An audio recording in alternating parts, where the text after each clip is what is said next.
crack in EU unity? 190 plus billion euro Russian assets row explodes. Now Czech Republic joins bid to block Europe's plan to punish Putin. We won't finance Ukraine. Babis draws red line. EU in shock. A stunning blow to European unity.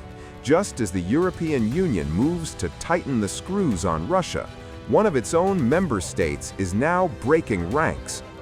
EU's very own member nation has now come out against the bloc's efforts to help Ukraine.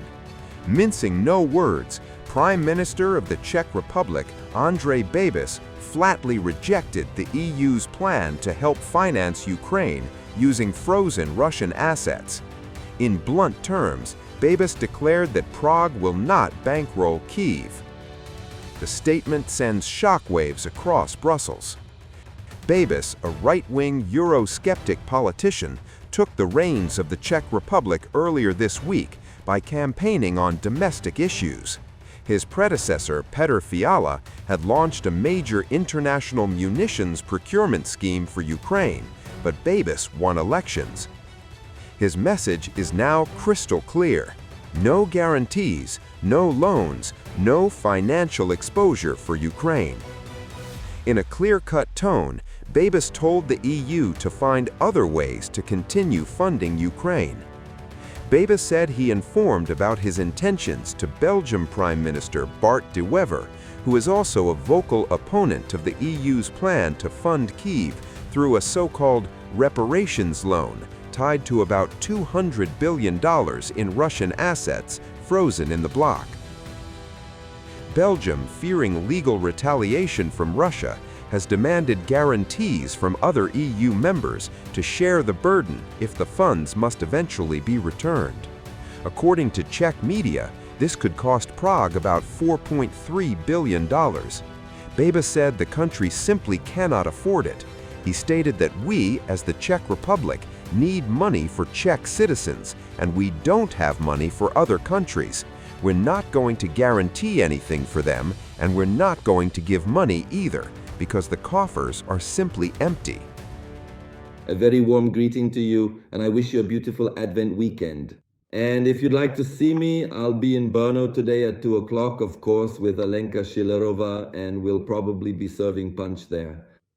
If I'm not mistaken, it will be at Moravské náměstí by Jošta from 2 o'clock, and I'll be staying there for several hours. I wanted to tell you that we are not in power, as some of you might think. I will only become the full-fledged Prime Minister on Monday, after the new government is appointed on Monday, December 15th. And until December 15th at 9 o'clock, the government of Petr Fiala is in charge. Just so we're clear. Of course, we are preparing intensively to govern, and that's why I went on a working trip to Brussels, where I naturally spoke with the President of the European Commission. And some of you criticized me for smiling. Well, I was smiling because, of course, I was mainly lobbying for the SAFE program, where we can get very advantageous long-term loans, and where, in fact, Stanjura almost didn't sign us up. We have 2 billion euros there, while the Hungarians applied for 16 and the Poles for 43. And I guess I was smiling well, because in the afternoon, Ursula announced that she wants to expand it. I also actively lobbied for the esteemed Masaryk Oncology Institute, which, as you know, has a comprehensive and vital program specifically designed for oncology patients and is currently in the process of diligently applying for significant financial support within the broader and highly competitive Horizon program.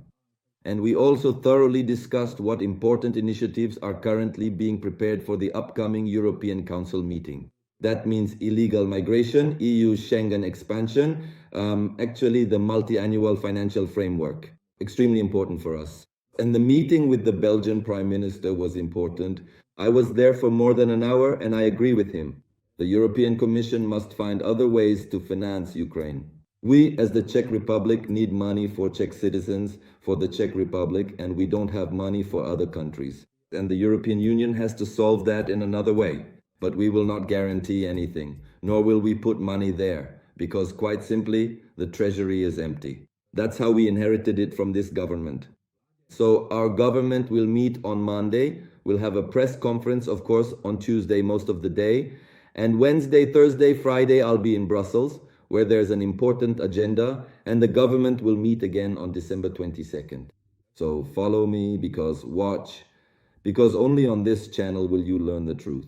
Yes, the post-November cartel, and if you haven't actually read David Martinek's commentary from October 10th, 2021, they haven't come to terms with losing the election, and of course there's still room for denigration. As part of my promise, I dare to say that I would do everything possible to make the Czech Republic the best place to live on our entire planet. And they laugh at me. And what's wrong with wanting that? I'd like us to be the best country to live in on the whole planet, wouldn't you? And of course, everyone is certain about the conflict of interest.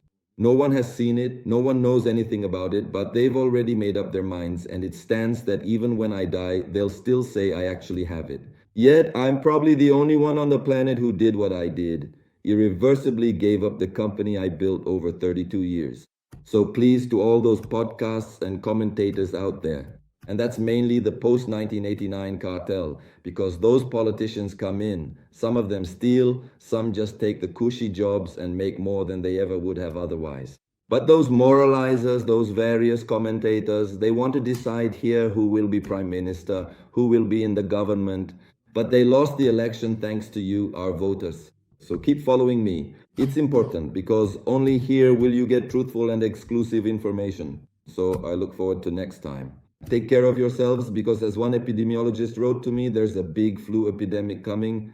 And of course, if you have any suggestions for us, like the mayor of Břeclav writes to me here, asking me to lobby and secure funding for the Břeclav bypass, or the director of the Masaryk Oncology Institute, who is missing 2 linear accelerators needed for cancer patients to receive treatment, which is a big problem and requires 600 million for that.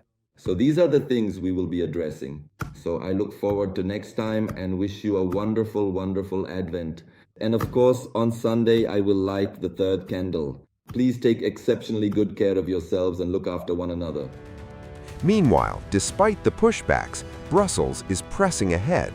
On Friday, the EU approved controversial legislation extending the freeze on Russian assets, replacing the 6-month renewal rule with a longer-term framework. The move has raised concerns about undermining the EU's core principle that major foreign policy and financial decisions require unanimous consent, with Hungarian Prime Minister Viktor Orbán condemning it as unlawful. The EU's Commission wants a final deal next week, but cracks are widening. As the war in Ukraine drags on, Europe now faces a different battle, one within its own ranks. Unity, once Brussels' strongest weapon, is now under pressure. And the question looming large: can Europe punish Putin without tearing itself apart? Generally, our proposal is legally robust and fully in line with the EU and public international law. The assets are not seized, and the principle of sovereign immunity is respected. Let me recall also that Russia's central bank assets held in the EU, including in central depositories such as Euroclear, are immobilized in line with the EU sanctions member states have followed since the start of Russia's illegal war of aggression. A major financial war is brewing between Russia and the European Union. Frozen Russian assets worth more than 190 billion euros locked up inside Europe are at the center. Now, Brussels is tightening its grip. On Friday, the EU invoked emergency powers and froze the assets of the Russian central bank indefinitely. It invoked Article 122 of its treaty to override the vetoes from Hungary and Slovakia, known as pro-Russia EU states, and bypass the European Parliament. Brussels says the goal is clear: to force consensus on using Russian money for a so-called reparations loan for Ukraine. However, cracks are now widening within the bloc. A European Union Member of Parliament, Fernand Kartheiser, issued a blunt warning. Kartheiser, an MEP from Luxembourg, spoke exclusively to Russia Today, or RT News. He said the EU's move is legally questionable, economically dangerous, and institutionally damaging. He further added that the EU's move is legally questionable and will have a lot of impact. The MEP also said that the EU's move will affect smaller and medium-sized countries with the sidelining of Hungary and Slovakia. Kartheiser even warned that by doing so, the EU is prolonging the war in Ukraine. Belgium, the country holding the bulk of Russia's frozen assets, is also sounding the alarm. Out of 210 billion euros frozen across Europe, nearly 193 billion sits inside Euroclear, a Belgian financial clearinghouse. The money was frozen under sanctions that the EU imposed on Russia over the war it launched on February 24, 2022. Officials warned that stealing money from the Russian central bank would shake the foundations of Europe's financial system. Brussels said a forced grab could spark capital flight, scare off global investors, and leave Belgium exposed to massive legal retaliation. Hungary and Slovakia, too, are breaking ranks, urging the EU to step back from seizures and return to diplomacy instead of escalation. The European Parliament is meeting on Friday, which would allow EU leaders to decide how to use Russian central bank assets to support Ukraine financially and militarily when they hold a summit next week. We can expect that Russia will continue to launch speculative legal proceedings to prevent the EU from upholding international law and to pursue the legal obligation for Russia to compensate Ukraine for the damages it has caused, putting forward solid guarantees for Belgium and also financial institutions in our proposal. But from Commission side, we are open to work further and see how to further accommodate Belgium's concerns, and this work is ongoing as we speak. It's an obligation for the European Union to deliver on financing for Ukraine one way or another. So the job is to make sure that we deliver on that, and I think all member states are highly aware that if we are not able to deliver on that, that comes with enormous consequences for Ukraine, but indeed also for Europe, because we already feel the effects of the war. I think we have to foresee that the effects will be even more severe to European security if we're not able to help Ukraine.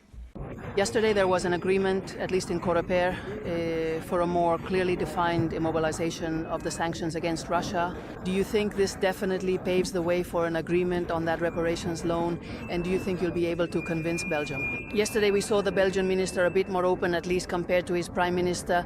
Well, it is indeed an important step, one that we hope will be finalized today, which is to be able to continue the immobilization of Russian assets regardless of the sanctions framework. This provides additional guarantees to be able to actually use them, for example, with this reparations loan, and in this case for those Russian assets to be the ones that help guarantee the financing of the Ukrainian economy. We hope that this first step will be concluded today, and that over the next few days we can also try to finalize the conditions as much as possible to ensure there is majority support for the reparations loan at next week's European Council. There will be a lot of meetings in the coming days to be able to guarantee this, and we hope we can reach an agreement because it is an extremely important deal. They are very insistent on achieving it with the broadest possible majority. Do you consider it viable to move forward with this agreement and the loan without Belgium's support, even if the rules allow it, even if it's possible, say, tomorrow? Well, I think that yesterday one of the things, or two things we could see clearly were practically unanimous in the discussion we had at dinner. One of them is that we all agree on the urgency of Ukraine's need in terms of financing, and therefore the urgency we have in being able to make a decision. And then also, in this case, the willingness to accommodate the concerns of, in this case, the Belgian minister or the Belgian authorities, right?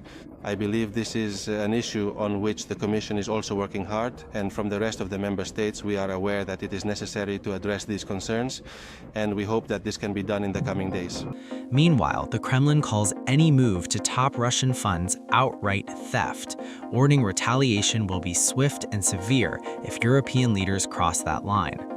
Russia's central bank said that it has filed a lawsuit in Moscow against Euroclear for damages it says were caused when Moscow was barred from managing the assets.